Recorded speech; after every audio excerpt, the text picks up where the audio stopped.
रुपी की वैल्यू घटते हुए नज़र आ रही है। तो ये एक सोचनीय बात है।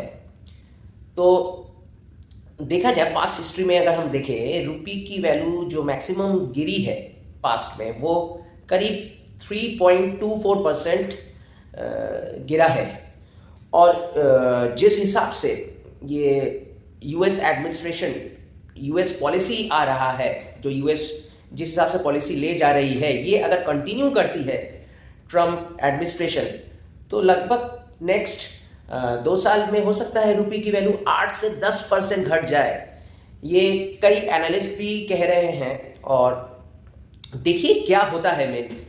तो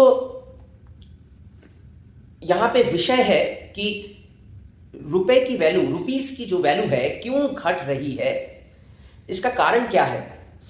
रुपए की वैल्यू के घटने का एक इंपॉर्टेंट कारण ये भी है, आप लास्ट 1 साल से देखिए, लास्ट 10 मंथ से देखिए, जिस हिसाब से FIIs, foreign investors Indian market से सेल करके बाहर जा रहे हैं दूसरे मार्केटों में, ये एक मेन कारण है। जिस हिसाब से फॉरेन इन्वेस्टर्स निकल रहे हैं इंडियन मार्केट से, इक्विटी सोल्ड करके जो जा रहे हैं, इसका यही एक मेन कारण है रुपए की वैल्यू घटने का।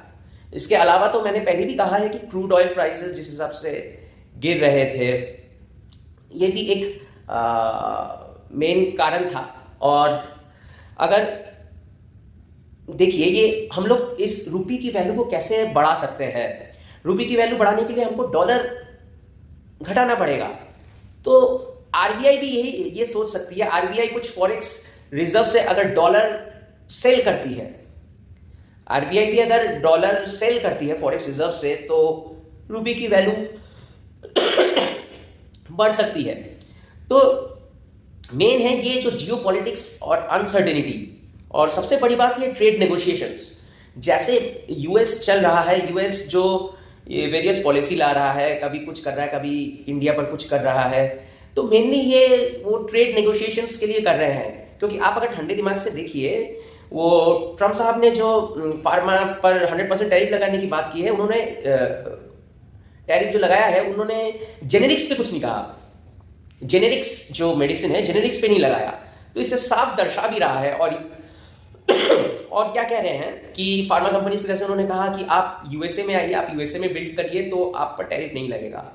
तो ये सब देख के लग रहा है ये सब नेगोशिएशन है, ट्रेड नेगोशिएशन, प्रेशर दिया जा रहा है इंडिया पर। इंडिया भी इतना इजीली सब कुछ मानने नहीं वाला है। इंडिया ने साफ साफ कह दिया है कि आपसे हम, ठीक है, इथेनॉल प्रोडक्शन के लिए कौन ले लेंगे, लेकिन रशिया से हम आपके कहने पे ऑयल लेना बंद नहीं करेंगे।